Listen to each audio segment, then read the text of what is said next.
दोस्तों ये वाक़या पाकिस्तान के इलाके गिलगित बल्जिस्तान का है। यहाँ एक नौजवान एक होटल में नौकरी करता था। होटल जो कि उसके घर से थोड़ा ही करीब था, लिहाजा वो रोज़ पैदल ही अपनी नौकरी पर जाया करता था और शाम को वापस आ जाता। रास्ते में रोज़ाना उसका गुज़र एक कब्रिस्तान से होता था, लेकिन वो ना तो कभी इस कब्रिस्तान में दाखिल हुआ और ना ही कभी इसके बारे में उसके दिल में ख्याल आया।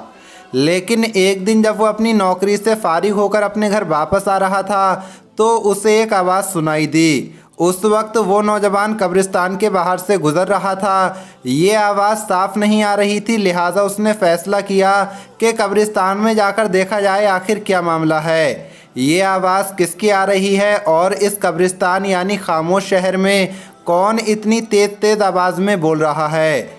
तो दोस्तों वो किसकी आवाज़ थी और कब्रिस्तान में कौन इतनी ज़ोर ज़ोर से बोल रहा था, आगे हम आपको वीडियो में बताएंगे। लेकिन उससे पहले अगर आपने इस वीडियो को लाइक नहीं किया है तो वीडियो को लाइक करें। अगर आपने अभी तक हमारे यूट्यूब चैनल को सब्सक्राइब नहीं किया है तो चैनल को सब्सक्राइब करके बेल आइकन ज़रूर दबा दें।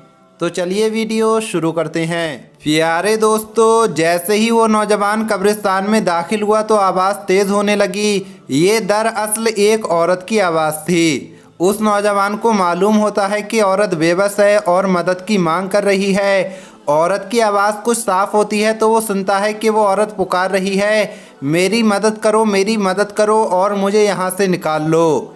मैं तुम्हें एक ऐसा सबक बताऊंगी जिससे तुम्हारी आने वाली नस्लें संभल जाएंगी। मेरे पास अब अपनी इस्लाह का मौका तो नहीं है, लेकिन मैं चाहती हूं कि आने वाले लोग मेरे अंजाम से सबक हासिल करें और कामयाब हो जाएं। वो नौजवान डरकर वहां से भाग जाता है और अपने मोहल्ले में पहुंचकर चंद बुजुर्गों को इकट्ठा करता है और अपने साथ पेश आने वाला सारा मामला उनके सामने रख देता है। बुजुर्ग इस नौजवान के साथ कब्रिस्तान जाने का फैसला करते हैं। अब वो नौजवान 8 से 10 लोगों के साथ कब्रिस्तान में दाखिल होता है तो वो आवाज़ अभी भी सुनाई दे रही थी। लिहाजा वहाँ मौजूद बुज़ुर्ग और आलिम लोग ये फ़ैसला करते हैं कि हमें इस औरत के पैगाम को एक बार ज़रूर सुनना चाहिए। इसलिए अब कब्र की खुदाई का काम शुरू हो चुका है। इतने में 8 से 10 लोगों का हुजूम अब 35 से 40 लोगों के मजमे में बदल चुका था। जब कब्र की खुदाई पूरी होती है तो देखा गया वहाँ एक औरत बैठी है जो कहती है कि कोई मेरे घर जाओ, वहाँ से एक सूट ले आओ और उसके साथ साथ कोई बड़ी चादर या दुपट्टा ज़रूर लाना। अगर मेरे घर का पता मालूम ना हो तो जाओ, कोई अपने घर जाओ और किसी औरत के कपड़े ले आओ, लेकिन साथ में एक बड़ी चादर या दुपट्टा ज़रूर लेकर आना। वो नौजवान जिसने पहली बार औरत की आवाज़ सुनी थी वो उस औरत के घर का पता मालूम करता है और वहाँ से उस औरत का एक पुराना सूट और एक बड़ी चादर ले आता है और कपड़े कब्र में फेंक देता है। औरत वो कपड़े पहनकर कब्र से बाहर आती है और अपने घर की तरफ दौड़ने लगती है।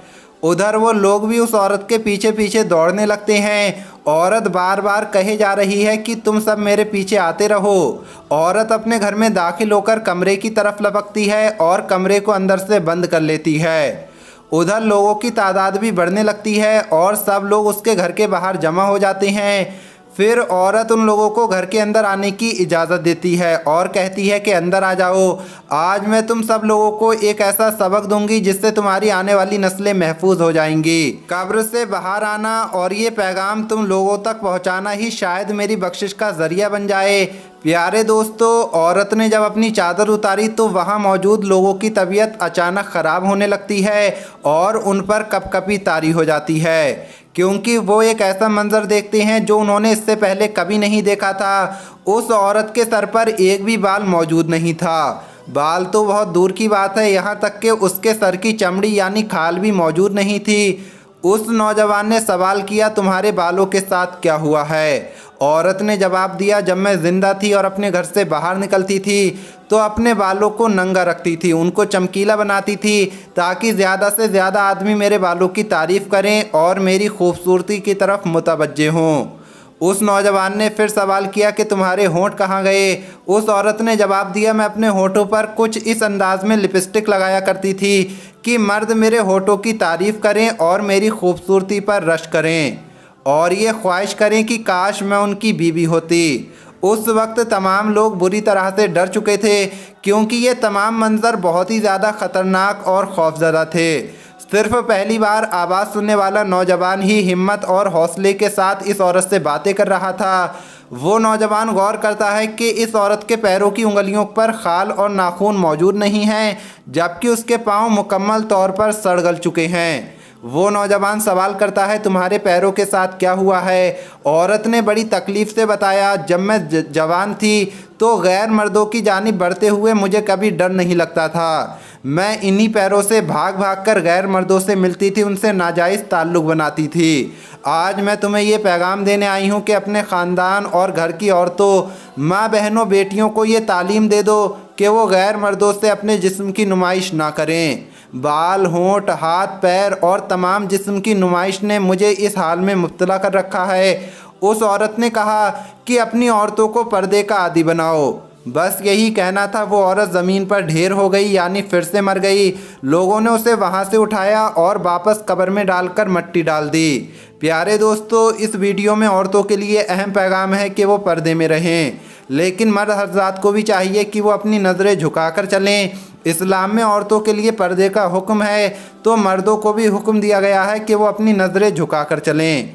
प्यारे दोस्तों, ये वीडियो आपको कैसी लगी कमेंट बॉक्स में ज़रूर बताएं। मिलेंगे अगली वीडियो में। अस्सलाम वालेकुम, अल्लाह हाफिज़।